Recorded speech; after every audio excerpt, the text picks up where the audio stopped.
I think it's time to go ahead and start. My name is Stacy Silverman, and I'm the Assistant Commissioner for the Division of Academic Quality and Workforce at the Texas Higher Education Coordinating Board. It is officially 1:30, and I would like to call the October 8th Core Curriculum Study and Report Advisory Committee to order. This meeting is being held as a video conference. Please be aware that although we're meeting on video conference, the meeting is also being live streamed on the internet, and a link to that is available on the Coordinating Board's website. Before we begin, I would like to take the opportunity to welcome those of you in the Zoom meeting today and ask that you observe the following etiquette. Please state your name before you speak. Please mute your microphone when not speaking, and keep the background noise to a minimum. Additionally, the chat feature is not going to be available during this meeting. Before we begin the meeting, the administrator will establish a quorum through a roll call. Please respond to let us know you're on the call. Finally, any motions made by this advisory committee will be voted on by roll call as well. Ernest, will you please call the roll?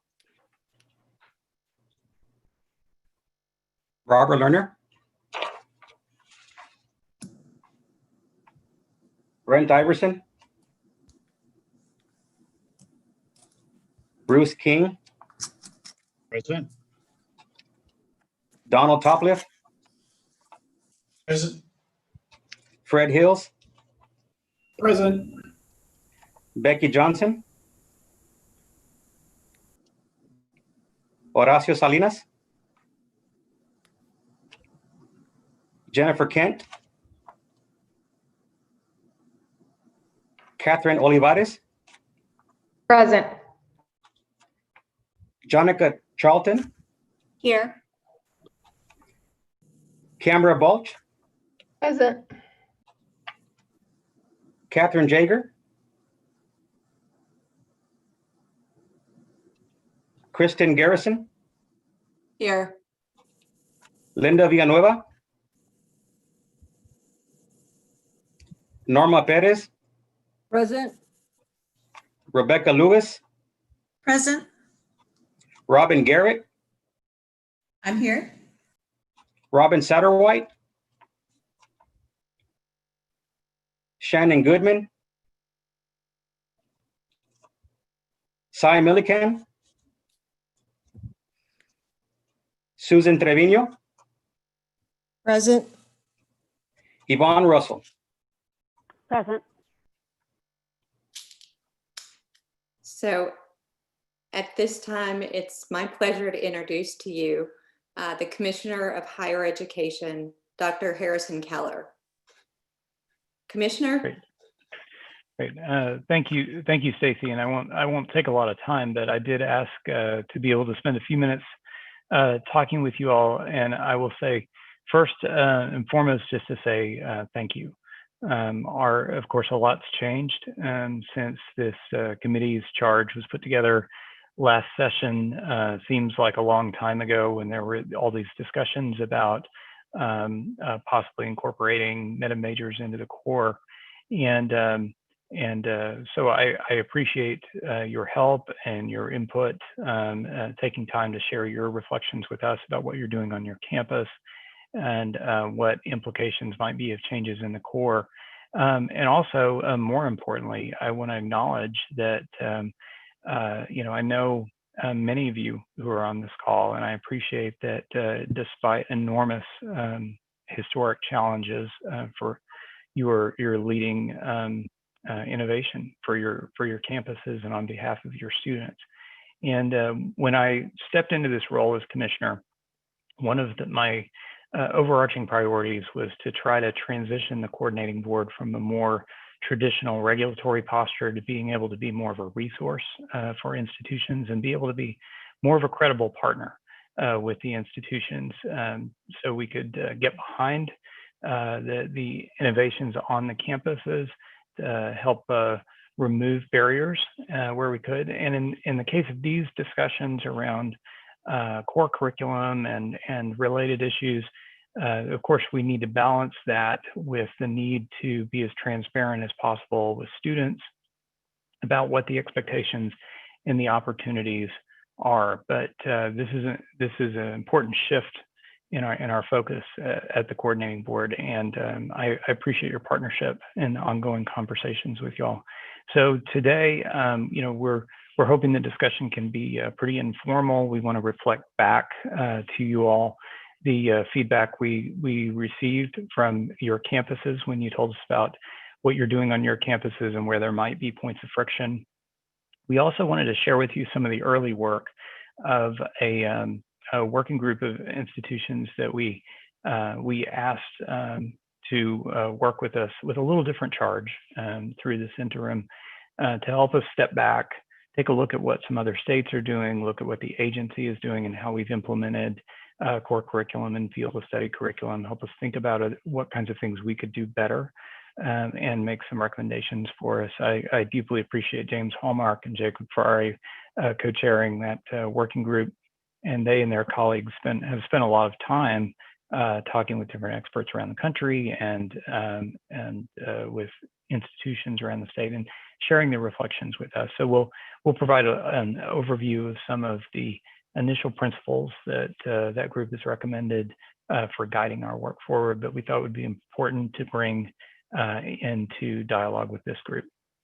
So again, I want to say thank you. I appreciate your efforts and the time you're taking to spend with us today.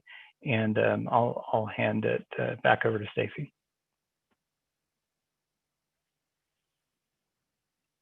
Thank you, Commissioner. At this time, I'd also like to introduce my boss, Ray Martinez, and ask that he just say hello. Sure. Thank you, Stacy. And I'm so glad to be here with you all. I know many of you on this call, and I joined the agency about 8 months ago. It's a real privilege to be able to work with valued colleagues like Stacy and other agency employees that are on this call with us, and of course to work on behalf of Commissioner Keller and his vision for the agency. So I'm glad to be here. I think I would not ever miss an opportunity when we have a group of folks from higher ed institutions across our state, just to make sure that you know that we're doing everything we can to be supportive, and as the Commissioner said, to provide just as much flexibility as we can during this challenging COVID pandemic period. And so please, this is off the topic of transfer, but on issues that your institution needs some assistance or you have questions or concerns, Stacy, myself, anybody here at the agency, you can call me directly. We are here to be supportive, here to address your concerns and provide the flexibility that you need, especially during this period. So I know we have important topics to talk about today. You'll hear from me and a little bit later on in our presentation, but I'm just delighted to be here. And thank you all for the time and effort that you're putting in to help our agency to develop better transfer pathways for students across the state. Thank you, Stacy. Thank you, Ray. And then I'll just mention to you all that we have some additional coordinating board staff on as well. Annie Jones, Elizabeth Mayer, Mary Smith, and James Goman are also on the call. Oh, and also our Chief of Staff, Ray Rodriguez. So I just wanted to make sure everyone knew who was all on the call. So great. And now I think I can jump into the next agenda item, which is something I think you all will be excited to hear about. The survey results of the survey that you all completed a few months ago. So I want to be clear that the following slides are just reflecting back what we heard. I think that was a different slide deck. Okay, great. We're not endorsing these views as so much as collecting them and reporting them back to you. I think I can comfortably say that improving transfer is something that requires participation of both the community colleges and the universities. Both sectors have a responsibility for improving transfer. Next slide, please. So in my presentation today, I will talk about Senate Bill 25, the survey methodology, survey results, and a conclusion, and then have some time for questions and answers. Next slide. Senate Bill 25 was passed by the 86th Texas Legislature in 2019 and amended various sections of the Texas Education Code. SB 25 had many requirements, and several of them are already in place or well underway. This includes having students file a degree plan earlier in their educational path, reporting of courses that don't apply to a major, and institutions clearly communicating course sequencing for their degree programs. SB 25 also directed the coordinating board to conduct a study and make recommendations to the legislature regarding the feasibility of implementing statewide meta majors for institutions of higher education. In conducting the study, the coordinating board was directed to establish an advisory committee, consider specific meta majors by academic disciplines, and report findings to the legislature by November 1st of this year. Next slide, please. The information provided from the survey was aggregated to reflect candidate opinions without asking members to make a public position. The survey was administered through Qualtrics and was completed by 19 of the 22 members of the advisory committee, with representation from 9 community colleges and 10 universities. Data analysis involved multiple rounds of open coding to categorize responses into smaller codes, axial coding to group codes into larger categories, and selective coding to group codes into core categories and themes. Next slide, please. Responses are grouped into the following 5 broad themes: oversight and core curriculum committee organizational structure, challenges of the current core curriculum, feasibility of implementing meta majors, the inclusion of field of study curricula into a divided core curriculum with meta majors, and survey responses related to recommendations for improving transfer. Next slide, please. All institutions reported having at least one committee that oversees their core curriculum and the process for adding and deleting courses to their core curriculum. Typically, community colleges reported having 1 to 2 committees. Universities reported having several committees with oversight at various levels. Most universities responded that they began the process with faculty proposing new courses.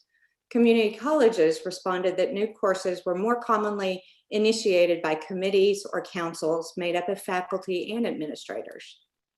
Next slide, please. So, some challenges of the current core curriculum related to institutional development. More than half of the community colleges respondents reported that there were no great challenges related to the core component areas. Some challenges were noted with the component area option, and there were perceptions that it was a place where an institution put courses that maybe didn't fit into another FCA. There was also a perception that institutions could also be too prescriptive in course options.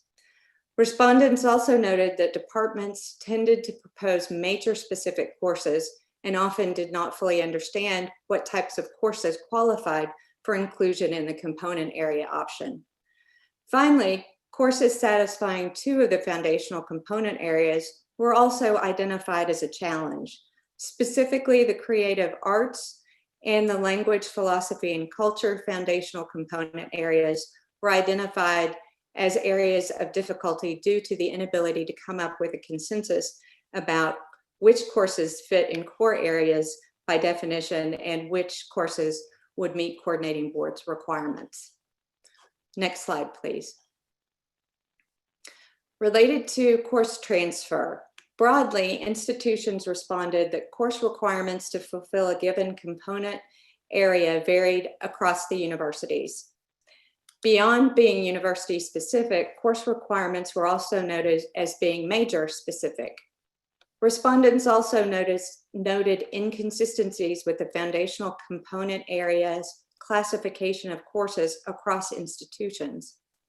They expressed challenges when students took courses to fulfill certain component areas before they had chosen a particular degree path. Finally, respondents noted that universities frequently use the component area option to fulfill additional degree requirements for their students. Next slide, please. So, some benefits. A few institutions responded that the benefits of instituting meta majors would really depend on how they were structured and implemented. Most institutions agreed that implementing meta majors could potentially result in some benefits. About 60% of overall responses mentioned the following three benefits: having consistent courses and degree requirements across institutions, providing students with the flexibility for academic exploration, and having the ability to provide transfer assurances. Some challenges were also noted.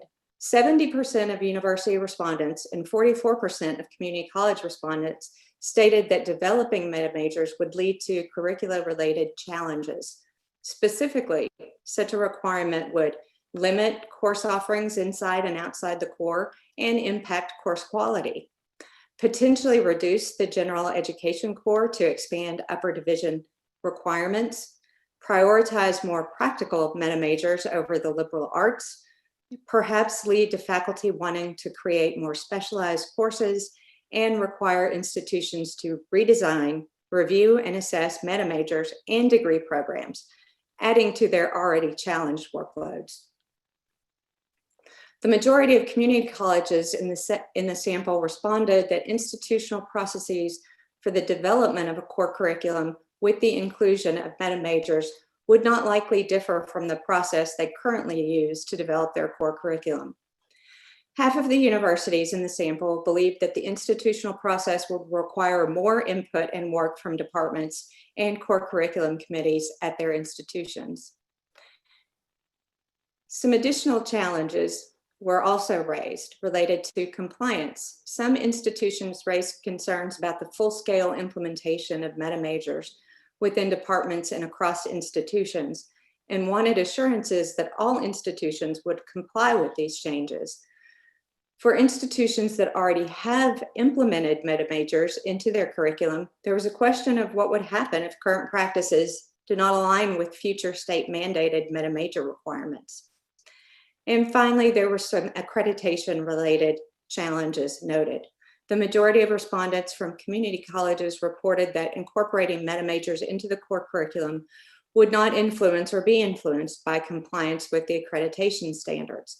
However, some universities responded that they felt that incorporating meta majors would provide students with a more narrowly focused, a too narrowly focused course or courses.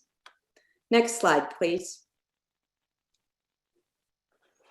So, some benefits of the field of study. If you put the field of study curricula into a divided core with meta majors. About 30% of all respondents stated that there would be no benefit to including field of study curricula into a divided core curriculum with meta majors. At least 60% of all respondents, 7 community colleges and 5 university respondents, stated that there may be benefits to including the field of study curricula.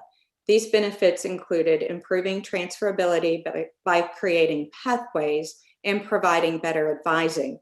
Students would also be able to take more discipline-specific courses, and students might then be more prepared for upper division coursework. Many respondents stated that incorporating field of study curricula into a divided core curriculum with meta majors would require full-scale implementation on the part of universities. As such, there would need to be agreement and transfer acceptance of courses that would satisfy both the meta major and the field of study. Additionally, respondents raised concerns about how this might impact transfer students and students who change their majors, particularly with regard to time to degree and excess course credits. About 40% of university respondents believed challenges with courses would arise. Specifically, they believed this process would limit sophomore level classes and course offerings in general, dilute the broad nature of the core and over-professionalize it, and perhaps lead to programs believing they need to add more upper division courses. Finally, respondents also noted that this process would require reviewing curricula making alterations, and creating meta majors. Next slide, please. Potential recommendations that came from the survey included more consistent use of existing resources, for example, the Common Course Numbering System and the Academic Course Guide Manual, to provide clarity on what courses students have completed. Additionally, respondents suggested that there is a need for proper advising and providing guided academic pathways to create greater transparency for students. Other suggestions included creating a statewide database so that students could track their academic plan and progress, clearly identifying all requirements on degree plans, and creating a universal transcript with clearly demarked areas for completion of core areas and blocks. A common theme from the responses was the conclusion that community colleges and universities must create better partnerships with each other. And finally, the survey respondents asked for additional training and guidance on issues related to transfer, and that the agency could communicate any changes to college personnel. Additionally, they asked the agency to ensure that its committees related to transfer would receive wide support from faculty and administrators at both the community colleges and universities. Next slide, please. Should policymakers choose to pursue mandating statewide meta majors, successful policy should account for ensuring compliance with accreditation requirements, developing meta majors through a transparent process that involves all institutions and effectively addresses the curricular changes, and providing oversight to ensure adherence by all institutions to statewide meta major requirements. Next slide. So that concludes my presentation and my formal remarks. I'm happy to address any questions that you may have.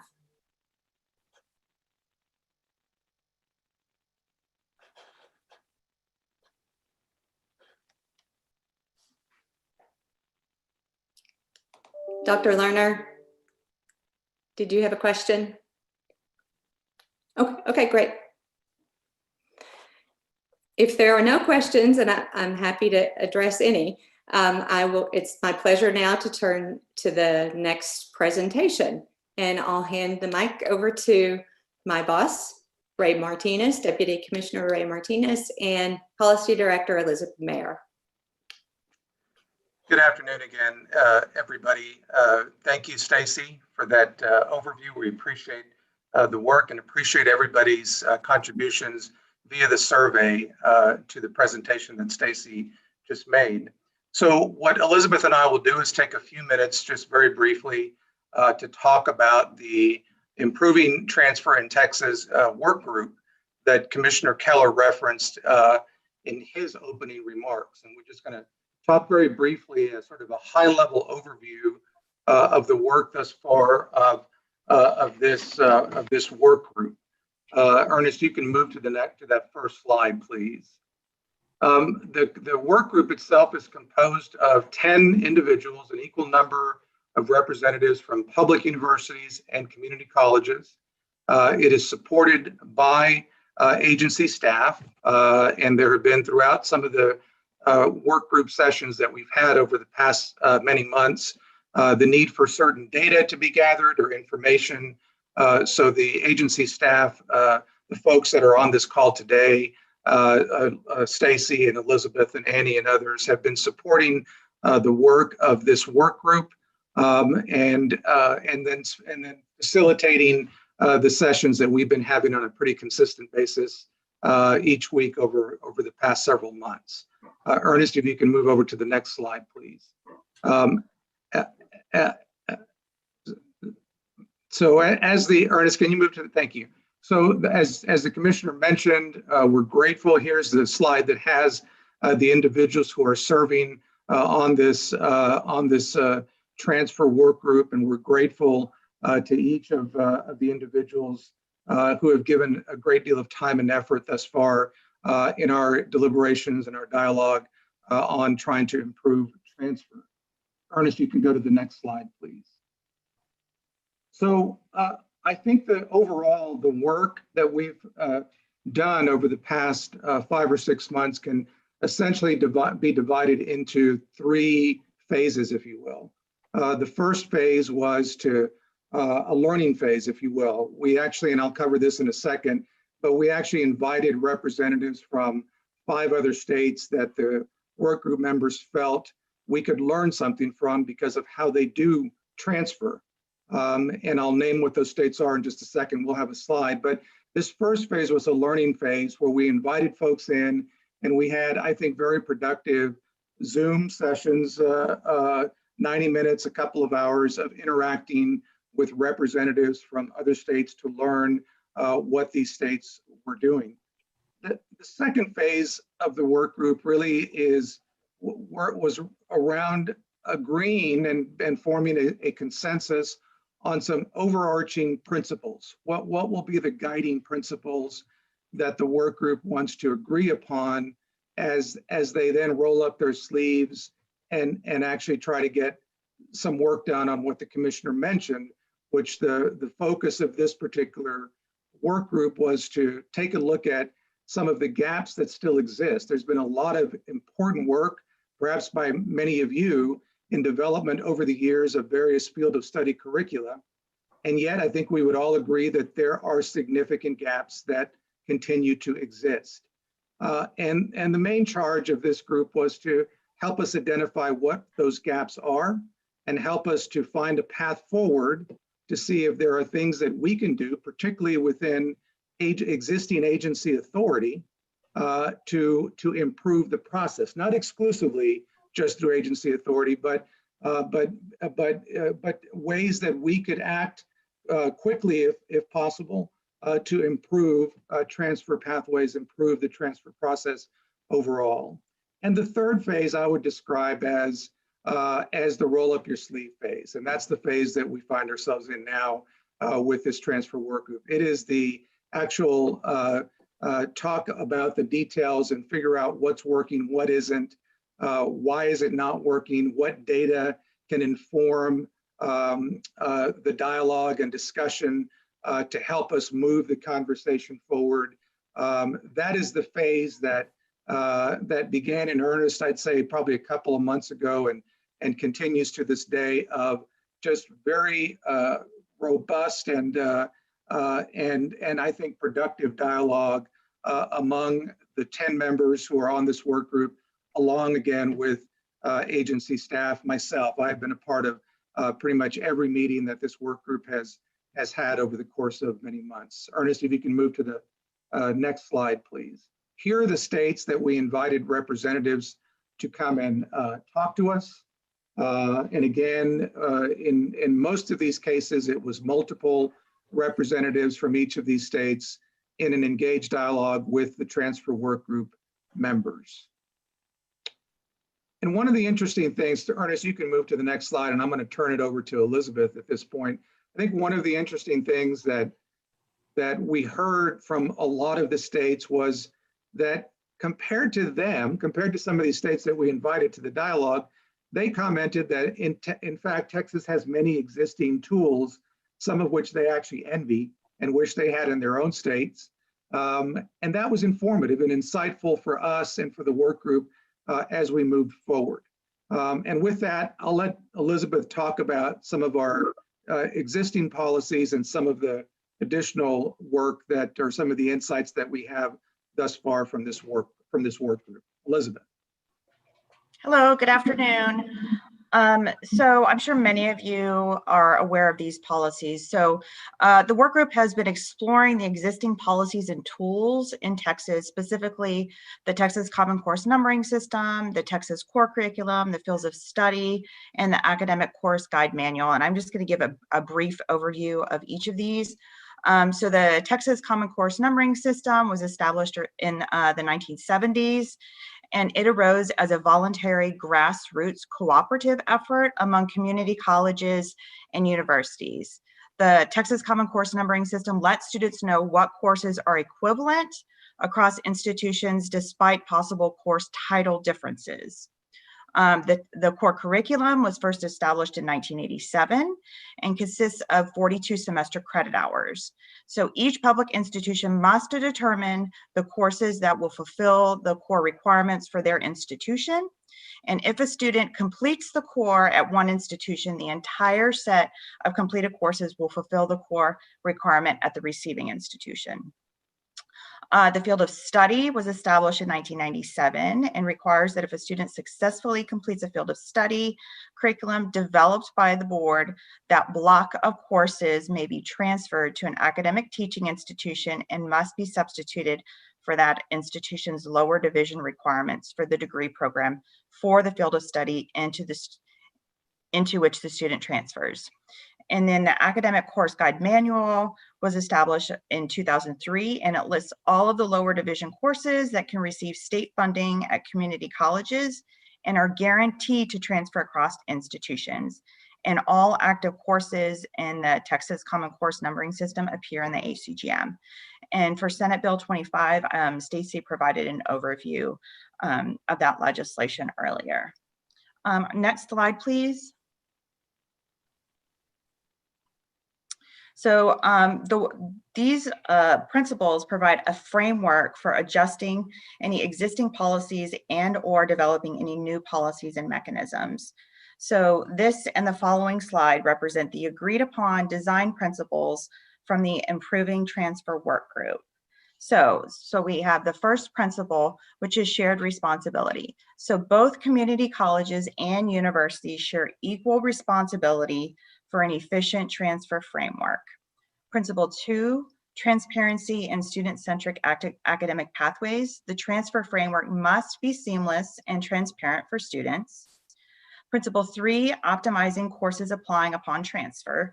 So the transfer framework must optimize the number of courses credits applicable to the major upon transfer to a university. Next slide, please. So the last two principles are, principle 4 is process. So the transfer framework shall be developed through a transparent process that involves all institutions participating in a formal venue to identify and to endorse mechanisms for efficient transfer. And then the last principle, full-scale implementation. The mechanisms of the transfer framework must be adhered to by all institutions. A formal venue will be sustained for post-implementation oversight. Next slide, please. So as was mentioned before, we're still working through some of the details with the work group right now, but we're just going to provide a little bit of what we can share at this point, which is that the Texas Transfer Framework would consist of the 60 semester credit hours of lower division courses that a student would complete to earn an associate's degree that could be used to transfer.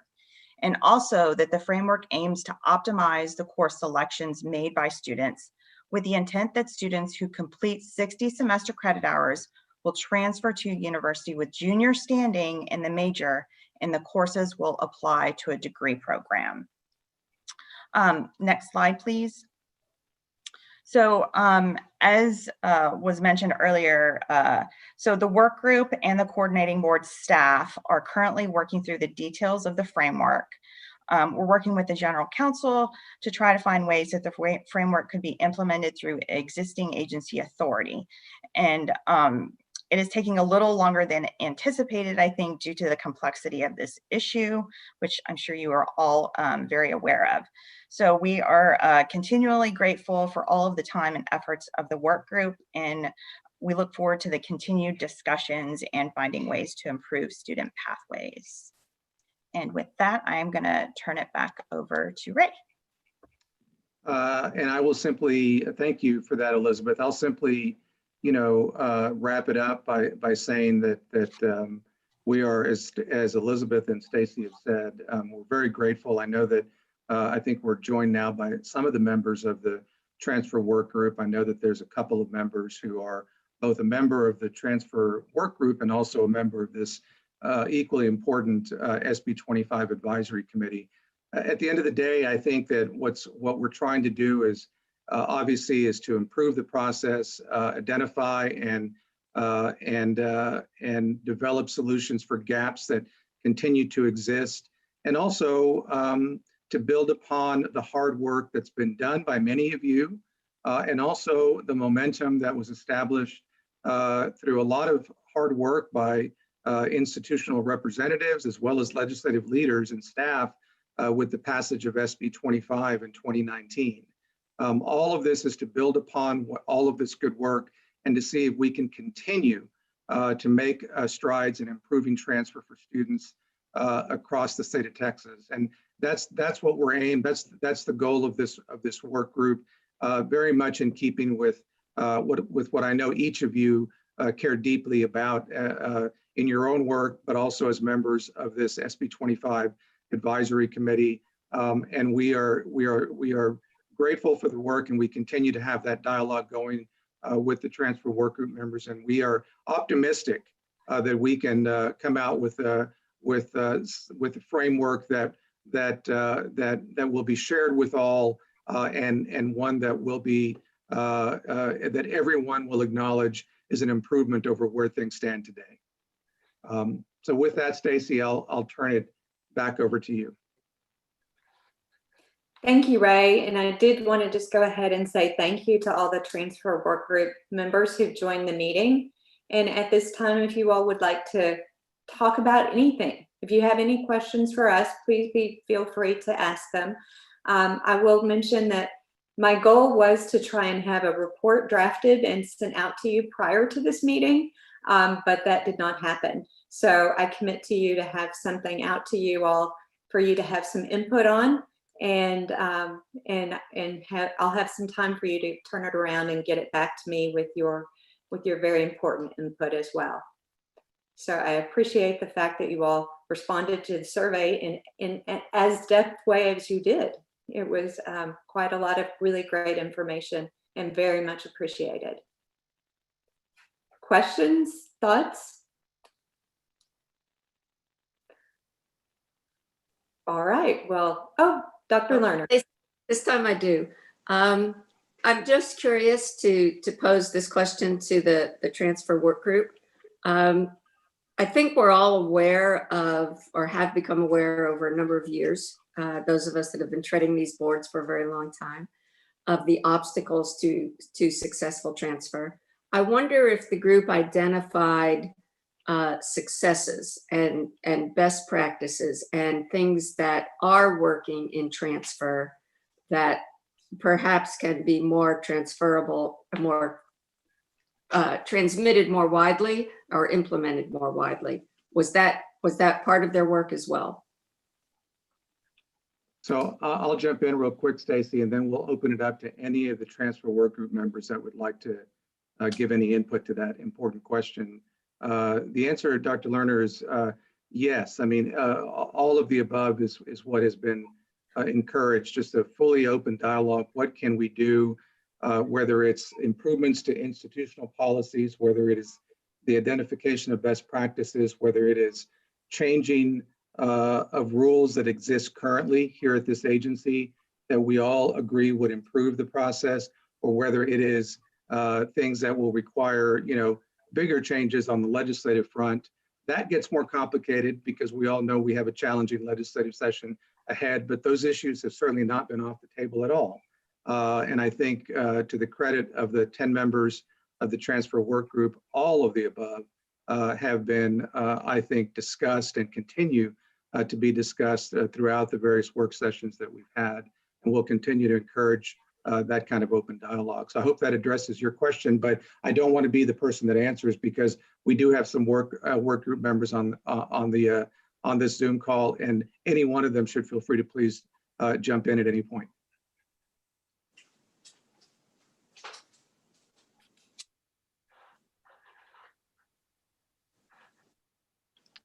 Hi, this is Canberra Balch. Could I ask a question? If there are other work group members, please go ahead. But I had a question at some point. I'll go ahead and chime in for a moment. I don't know if it was mentioned earlier because I might have missed the first couple of minutes of Ray's presentation. But we started with looking at what was happening in states around the country that were exemplary, or at least we've been told were exemplary. and I'm sure they are, but one of the things we discovered was that some of the things that we are doing here in Texas are every bit as good, but we're perhaps not implementing them well, or we've got some gaps in particular spots. And so that is a form of that best practice, is looking around for best practices and discovering that perhaps some of the best practices are right here, but perhaps we're not doing them as well as we need to in order to get there. And stepping back a little bit more to Barbara's question, I think one of the key components has been transparency. The discussion that we've had amongst the work group is the need for that transparency amongst all of us in every direction possible, and working together to try to address this. And towards that end, the group has had some very difficult discussions, and it has continued to work through things. But I think without those difficult discussions, we wouldn't be getting anywhere. So I think that's an important component of this, is that everybody really being honest, saying, wait a minute, we got a real problem with that, and then working through it from there. So I would say those add that to the conversation.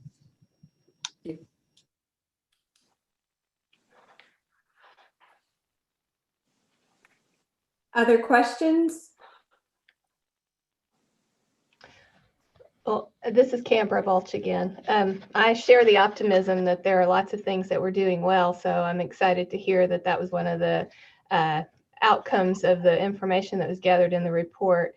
I'm curious about the framework. Is it anticipated that the framework will encompass every major, or will there be areas where that might be a bit more challenging based on what's been discovered so far?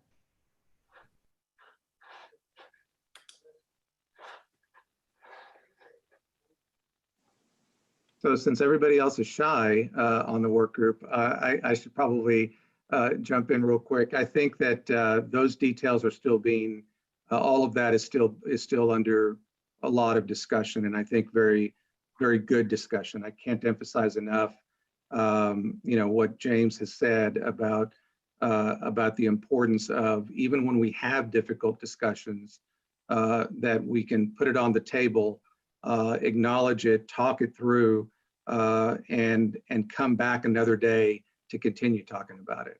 And I think that has been really, there's been a lot accomplished, I think, by this work group, but the fact that we've been able to do that consistently for many months now is a real tribute to the effort that they're making to try to work through some of these difficult issues.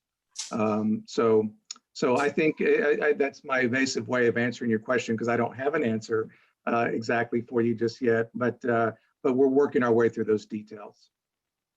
Thank you. Canberra, on the work group, I'll say is that we have looked, some areas are a lot easier than others. I think that's one thing that has come out. Whereas Ann's down there. Engineering is obviously one of the tough ones.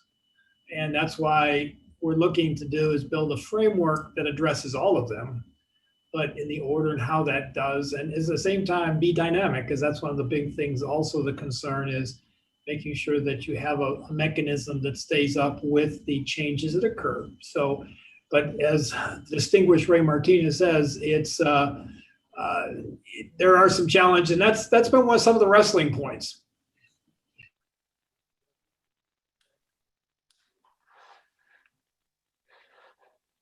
Hi, this is Susan Guzman-Trevino. I have a couple of questions, and maybe things you're going to get to later, but Dr. Martinez, you mentioned that, or maybe it was Dr. Silverman who mentioned that the work is ongoing. So I was curious to know what the next steps are for the transfer group. And then also, how does the work of the transfer group impact or influence the work or the report that the Senate Bill 25 committee is supposed to make to the legislature with the core curriculum? Yeah, Stacy, I'll jump into the first question. Maybe you can take the second one, because that's the harder one, of course. The first question, I think the next step is that the dialogue continues. And I think that, Elizabeth in her part of the presentation talked toward the end, that last slide, she talked about the fact that we're now in a phase where we're really trying to as a framework begins to come into focus, and very much still in a work in progress, Our job at the agency is then to go and obviously not just ensure that Commissioner Keller's perspective is represented, but even more challenging, quite frankly, is that we have an agency general counsel that has to guide us on what kind of authority we have as an agency to be able to implement a framework that would be agreed upon. We'd hate to be in a situation where all of this work is done only to come back to the work group members to say that's just not doable for these reasons. And so what we're trying to do right now is to try to involve our general counsel and to get some of those questions answered about what is doable, what can we do through existing agency authority, through rulemaking that would implement at least the spirit and intent of the framework, even if we have to take some other smaller matters, conforming matters to the legislature. What can we do that we all agree would improve the process, but we try to do it within existing agency authority, and that's taken longer, and I think it is going to take a little bit longer for us to work through those issues.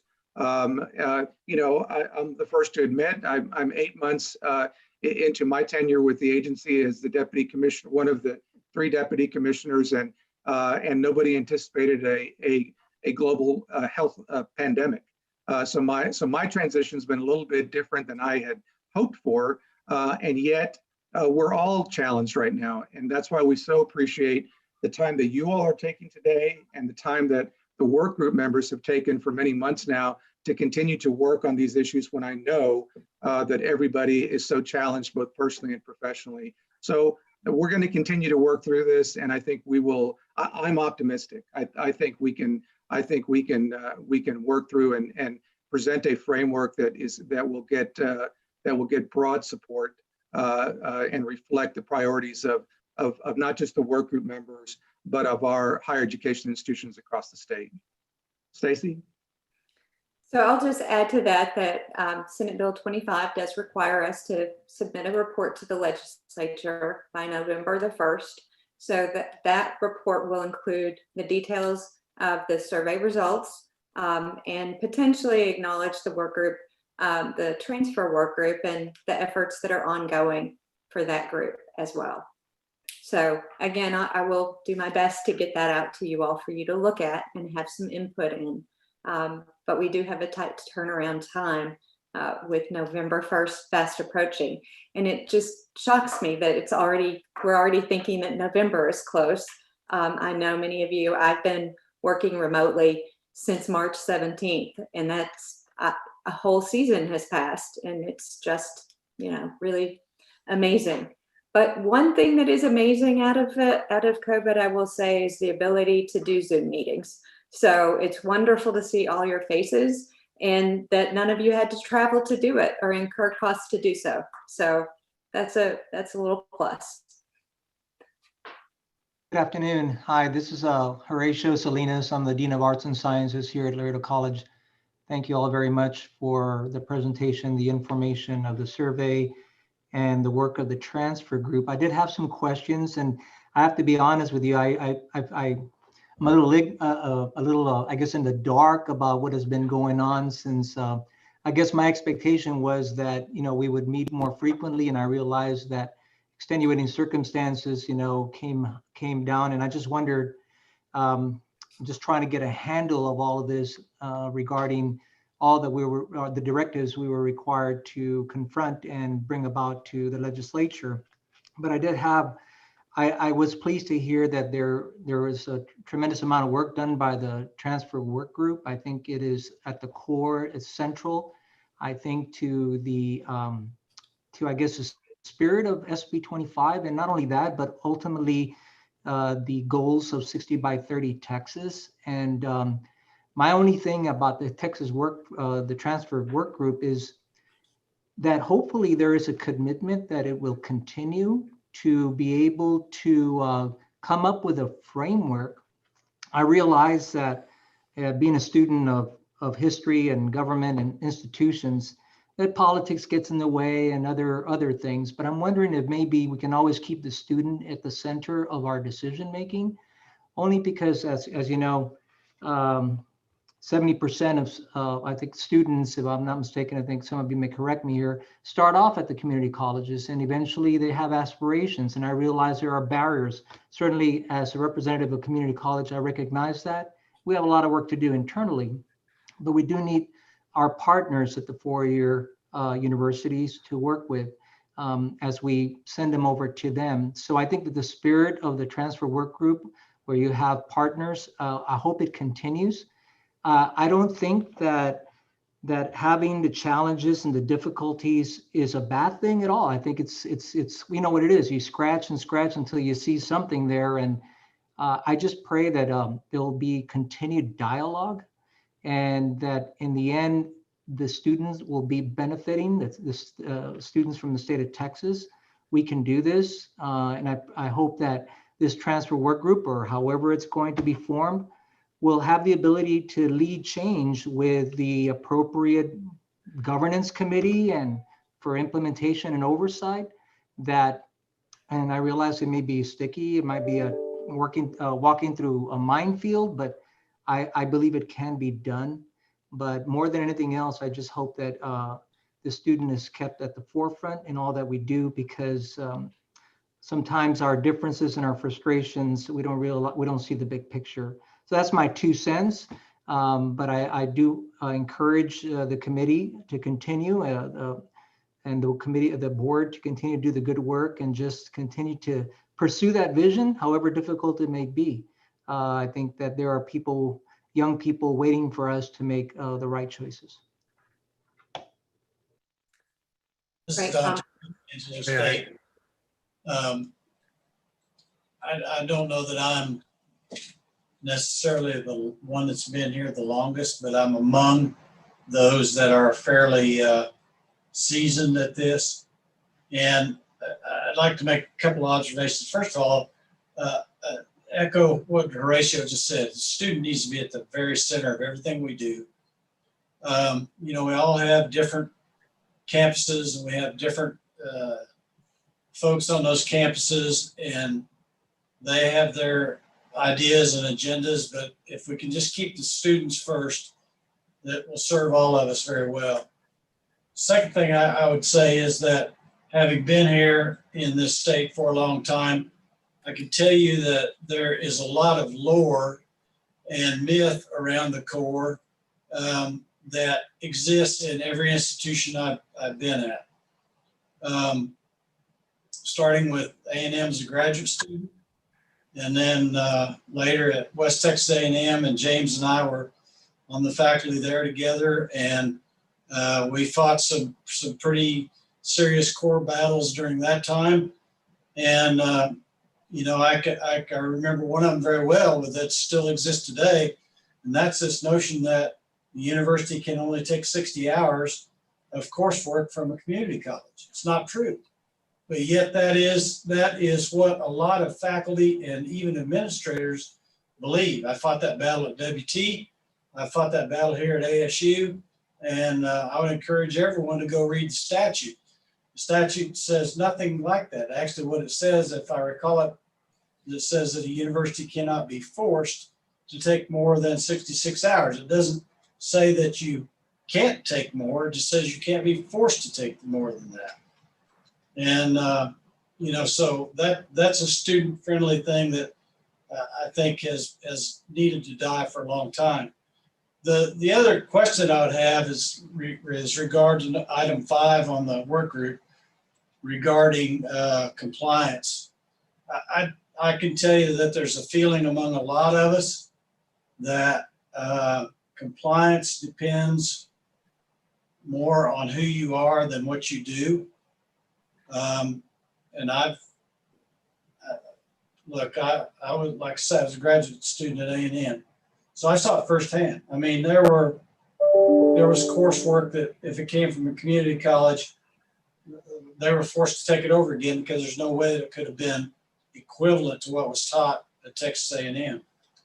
And so I'm just curious as to what the thinking is on compliance, because I can tell you that if the compliance piece doesn't have some teeth in it, this work will go for naught.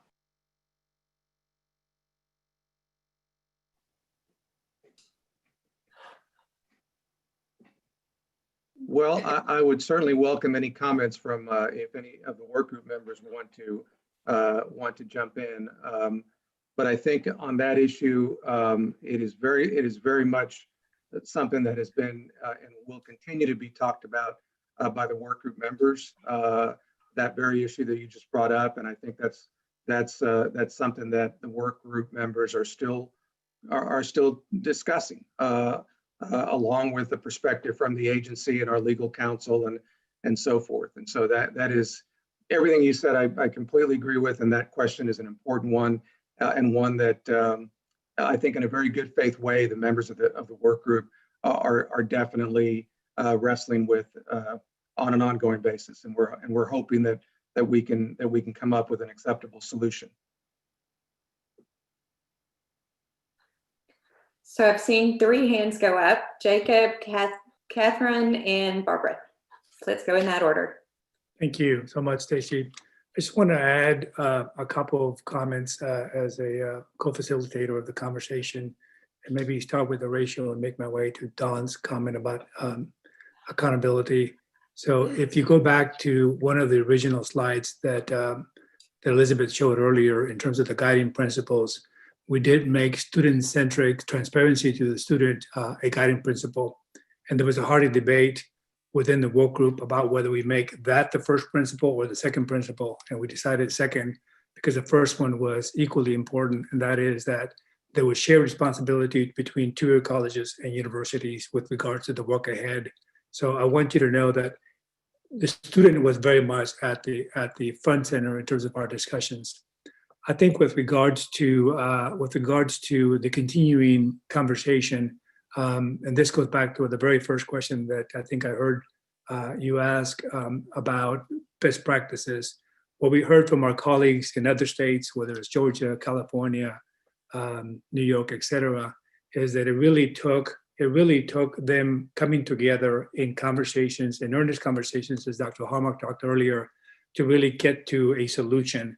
So whether it was statutorily enabled or governor enabled, or even just the academy came together, it took them to come together and communicate to achieve that. And certainly, I think that this work group has done that effectively for the last 6 months. And I think lastly, Don, to your question of accountability, it has been at the center of the discussions. So one of the things that may or may not have been said at the front end, and I too missed the first part of this, that when we agreed to go down this path, we realized that some of the recommendations were really going to be for the field, for you all to then consider and then effect in the field. Some of them were going to be recommendations for the agency, for administrative rule, for consideration through that process. And then some of them may be effective for the legislature to consider, because we felt that lever was sort of the last lever, but one that we were necessary, that could be necessary at some point. But in all instances, we did ask ourselves, if we do this one thing, how do we know that there will be, we don't like to use the word compliant because we don't want to put a regulatory tone to it, but how do we know there will be a cohesive implementation, to use another term, across the academy? And so that conversation is an ongoing conversation, but certainly one that we hold important to us.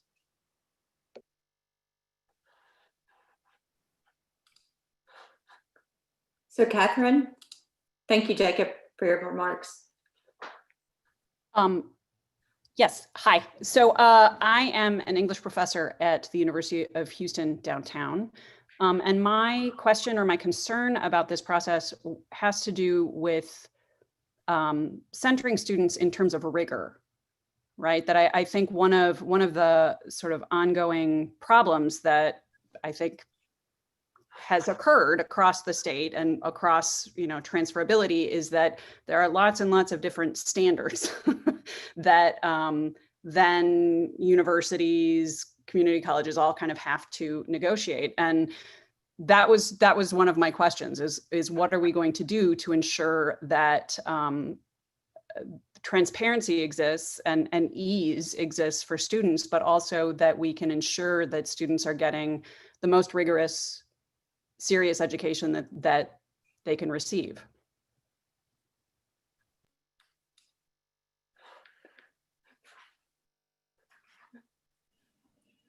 This is Fred Hills. That has been part of our conversation, Catherine.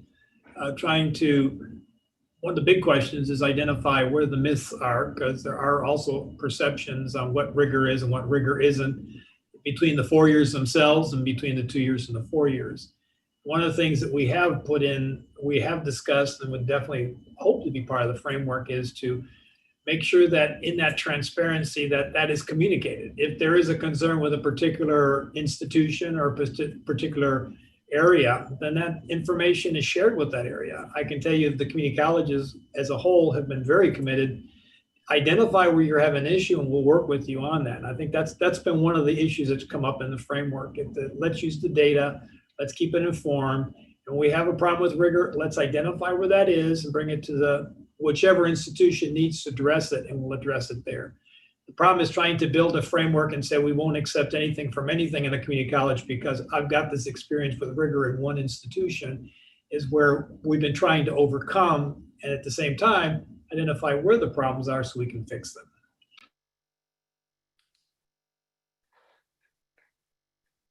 Barbara? Well, now that I'm number 3, I had 12 other things no. I will restrict myself to my initial comments. But I did want to go back to what Dawn said earlier, because I think it is so important to understand that there's a distinction between the rule and the implementation. And first, helping people understand those rules. And then secondly, acknowledging, I think, those practices and frankly, the institutions that employ those practices that do allow greater ease of transition in transfer. But my first question was going to be, I guess, to the task group as the task group moves forward. And I'd have to say, I don't think there could be a more illustrative group. I'm so pleased to see this group. I know many of you for a long period of time, and I'm just so thankful that you're there representing this whole idea of transfer. But as the group moves forward, has there been any thought to how to better, number one, garner input perhaps on a regional basis, and or how to better disseminate the good work of this group? And I know that having participated in the 60 by 30 regional targets group, that we did derive, I think, a good deal of benefit from working as a region.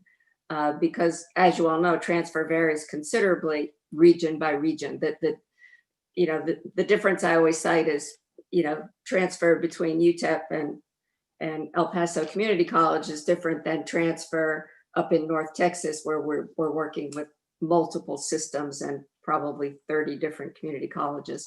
So has there been any thought perhaps to bringing that conversation or working in some way regionally to garner more information and to disseminate the work that you're doing?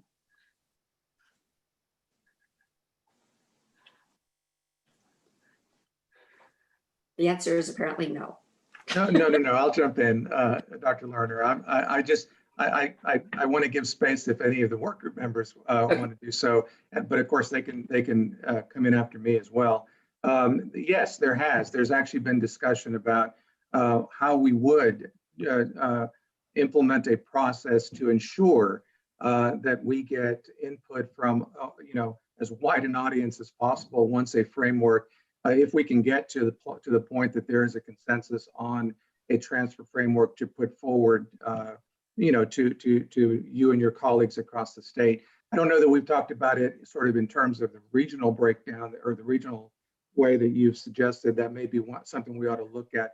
We've talked about it in terms of groups. Who should we make sure that we go and visit with once we have something to present? And again, I don't want to presume in saying once we do, because this is the work product of the work group, and our hope is that they will come up with something that is agreeable, but that work continues. But there has already been discussion about if we do get there, how can we make sure that we get the necessary feedback, input, buy-in, support from you and your colleagues across the state. So I think that discussion continues. Thanks. And I'd add, this is Fred Hills, Barbara, that one of the things that has come up in all of our conversations is how much we need more communications across all areas. Just to understand what's already in place and how that works, and then how it works both regionally and statewide. So I know that one of the products of the work group would be definitely a better way of communicating that across the board, and not just to the senior administrators, but all the way to the faculty in the different areas that are involved. I'll toss in also. I think the regional issues are unquestionably a place where this ultimately settles, because using the El Paso Community College and UTEP example is, perhaps extreme, but not that extreme. Even at North Texas, it's at least a defined set that almost everybody is working amongst, and you folks have been working together for a long time in that North Texas collaborative to work through issues. And even after all of this is done and we get a perfect framework in place, it's still going to require those regional issues to be worked through and talked through. And that points to Fred's comment about good communication between the institutions.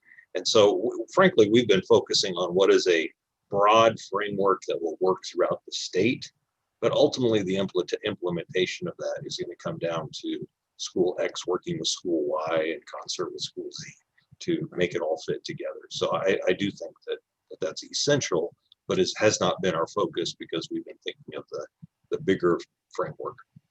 Understood. Thank you. Other questions? Yeah, so I have a question, two questions actually. Does the working group think that there are any voices that aren't quite there yet? Do they think that there's some representation that isn't on the working group? That's question number one. Question number two, I'm also interested to hear from the working group if they identified any low-hanging fruit, something that would be high impact that seems like would be easy to implement that maybe we could all be thinking about. I don't know how much I'm allowed to say, Ray. So you're going to give me a little bit of leeway there? Okay. I'll say about the representation, and I don't want to comment about the community colleges, but certainly through the universities, that the universities are really large universities that are on the UT Dallas, A&M, Sam Houston State, and UNT is where the four individuals come from the university side. And so one of the things we've talked about quite a bit is particularly in the implementation, in the vetting process to come is talking about that, because our people, and I'm sure this is true amongst the community college folks as well, our people are very aware that the issues that West Texas may face or A&M Texarkana are different than what A&M College Station faces, and in terms of implementation and how to do this. So I think there is awareness for sure that the institutions at the university side are not really representative of all, 39 universities in the state. The good news is we've been aware of that and have been continually asking the question of ourselves, how does this play out with some other institutions? And I've already forgotten the second question. So maybe it's best if I just be quiet at that point. Oh, easy hanging fruit. Yeah. I'll throw an easy low hanging fruit item out there. And again, this is maybe farther than Ray's comfortable with me saying, the transcription of these pathways, the transcriptions of the field of study. We don't know when a student shows up with a field of study unless that student tells us, because it's not consistently transcripted. And so, that was a real easy thing that I think all of us agreed immediately is something that we really ought to do something about.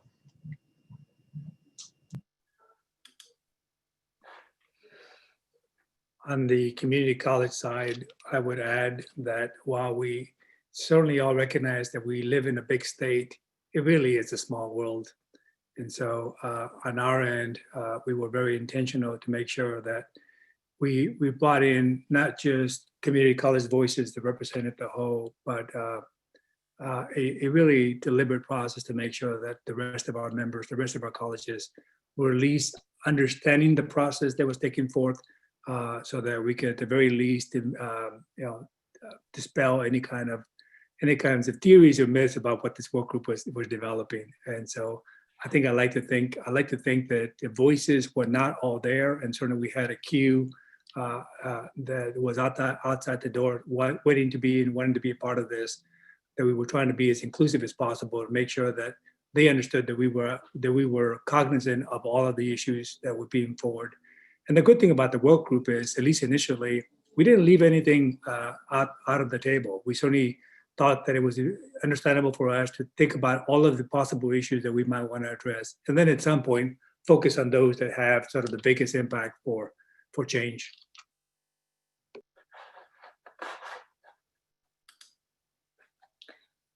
Some additional questions. We have a little bit of time remaining, but we're coming down to the wire. But any additional questions?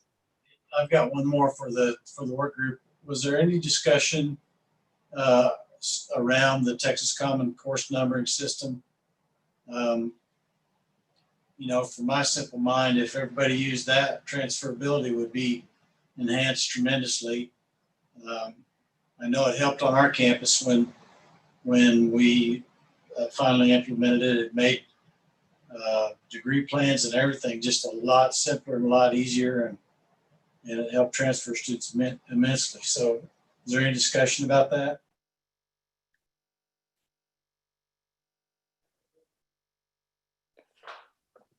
The answer to that is yes. James or Jacob, you feel free to expand upon that. But yes, there has been, I think, lots of discussion about the Common Core numbering system. Hey, absolutely. I was waiting for Ray's permission.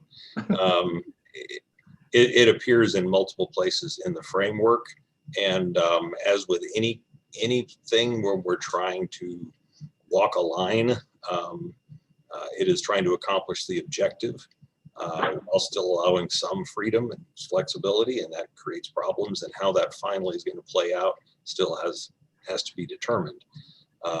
But I don't know that everybody in our group would agree with what I'm about to say. But I think we've had some real concerted effort to try to solve that problem. And certainly there's been a lot of discussion, lots of discussion on that. Well, I would agree. And I think I would put this, Brent, in one of these seemingly low-hanging fruit that wasn't as low as we thought it was, but we certainly discussed it. Yeah, that was well said, Jacob. Low-hanging that wasn't as low as we thought. I like that.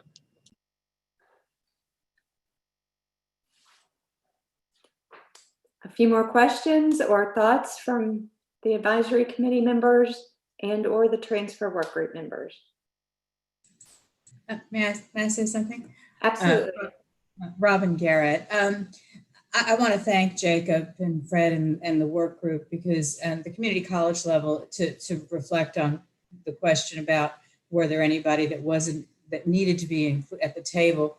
While we weren't at the table, the chief academic officers, as maybe myself, I'm speaking for myself mainly, I felt very included as far as information being shared.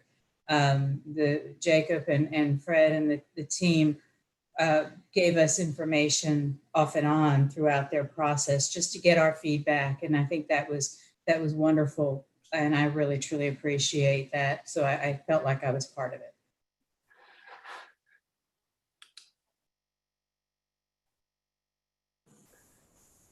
And also as a CAO, I would have to ditto that we definitely were informed all along the whole process. So we do appreciate being kept informed and our voices were heard. So we appreciate the work of the group. You guys did a great job.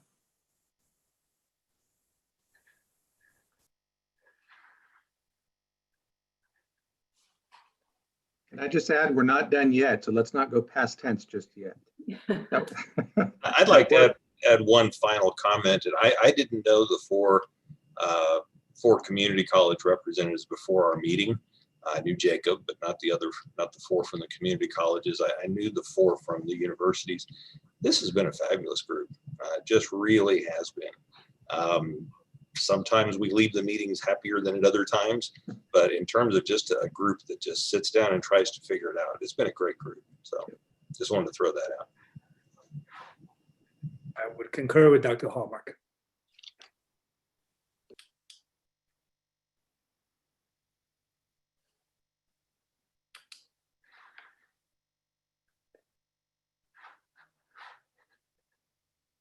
Additional comments or thoughts? I would just like to thank the commissioner and his vision for the state of Texas and for his team. And I do believe that, we're going to get to a better place despite all the obstacles. And so I commend his vision and leadership and all that you all are doing. So I think the wheels are moving forward. We just keep going.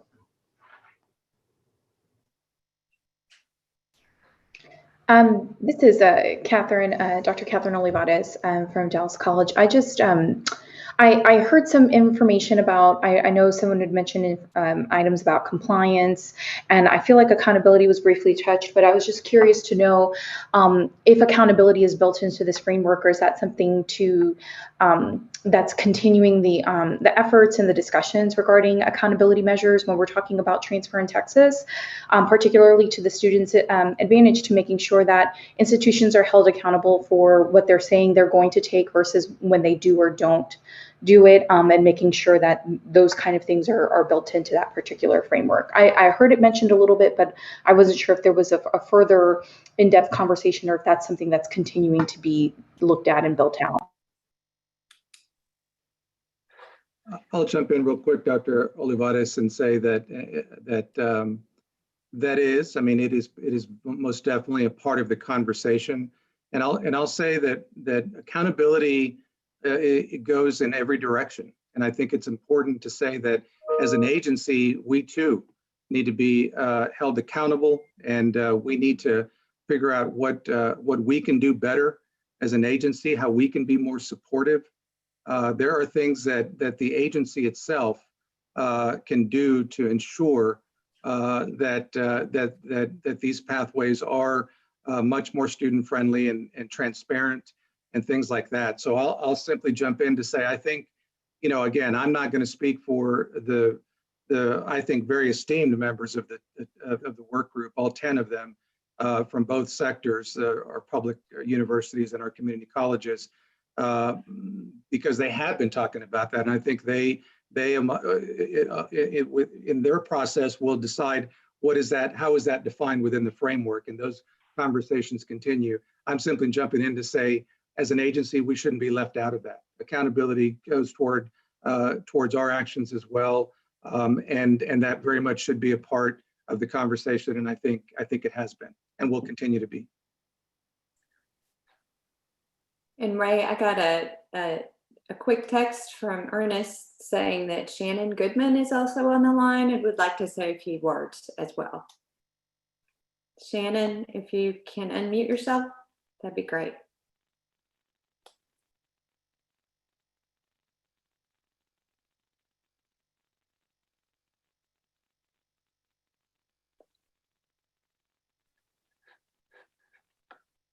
Shannon, we're not able to hear you.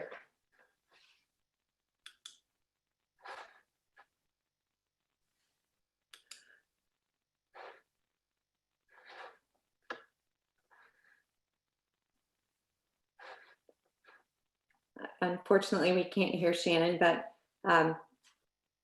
we appreciate him being on the call as well. Other thoughts or comments?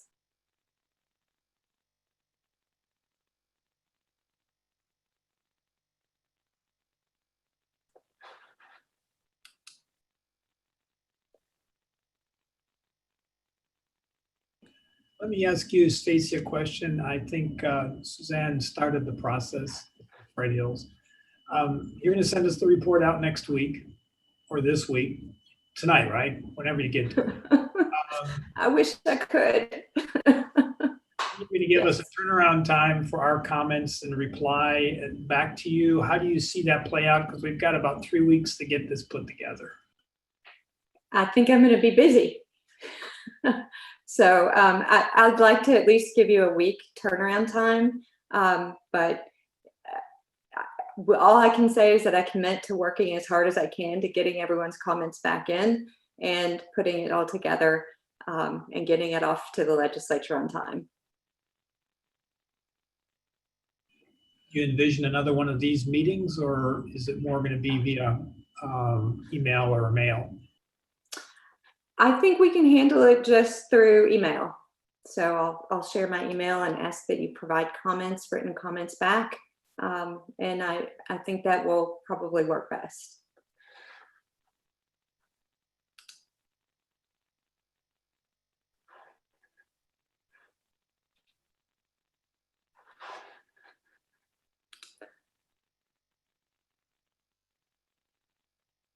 Well, we do have some more time if anyone wants to make any additional comments, but I don't want to keep you longer than you want or need to be here. So this is Don Top of Financial State again. I'll say I like the framework. It's like all things, you got to start with the framework and then fill in and the devil is always in the details, and it will be in this one as well. I don't, while there is some low-hanging fruit, there is some that is pretty high up too. And so it's going to be, it's going to take all of us communicating and working together to fill in those details. It will never satisfy everyone. You know, I've been through 2 major core revisions, and I was actually still here when we had 139-hour bachelor's degrees. And, you know, they got cut by the legislature to 120 hours. And boy, I tell you what now, there were a lot of faculty that were about ready to commit Harry because there's just no way that you know, their program could be cut to 120 hours and still be legitimate. And then we went through the core revision in 2013, and there were cores all over the state that were 48 to 52 hours. And the legislature said, no, they've got 42 hours is the max. And once again, I mean, it was a fairly bloody battle to get down to 42 hours and to get it where it is today. So I expect that this will be no less contentious, but by the same token, I think this framework does move us on down the road.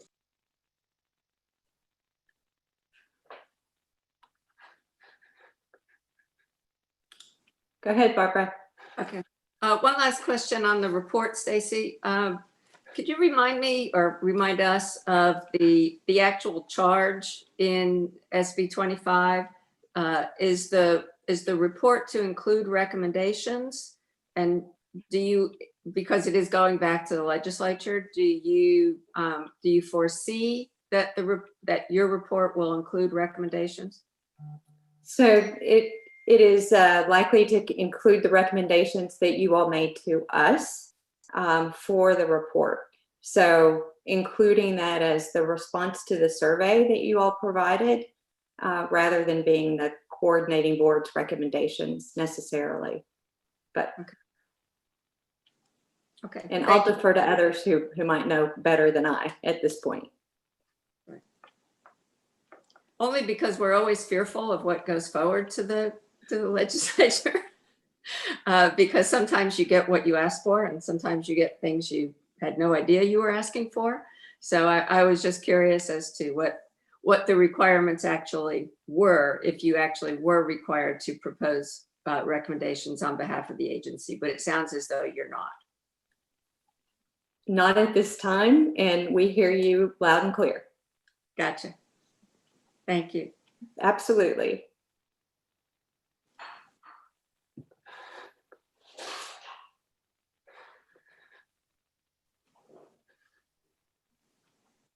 Other thoughts? Other input?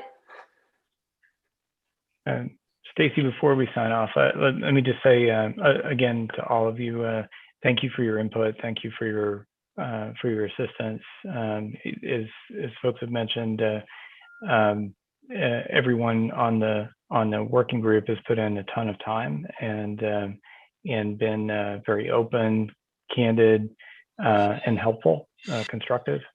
And of course, these are issues we've been wrestling with a long time, and we're not going to get them all fixed in a couple of meetings or even a few months. But I am optimistic, and we're at the agency, as Ray suggested, we're committed to working in partnership with the institutions, to being a resource for the institutions, and an advocate for the institutions as we look ahead to the legislative session, so we can make progress on behalf of our students and also on behalf of the institutions themselves. So thank you again for your help, for your partnership, and we're looking forward to continuing to work with you on this issue.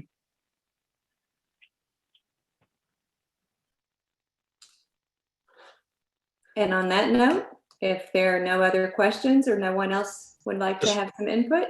Real quick for Okay. Shannon Goodman's Sure. case, he just sent me an email and he said, just wanted to be supportive and say it's been a good group.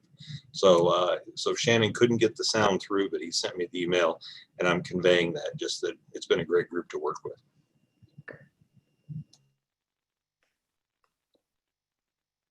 Thank you, everyone. We really appreciate what you do at your institutions, what you do for your profession, and most importantly, what you do for our students. Really, thank you. Thank you all, everybody. Appreciate it. Thank you.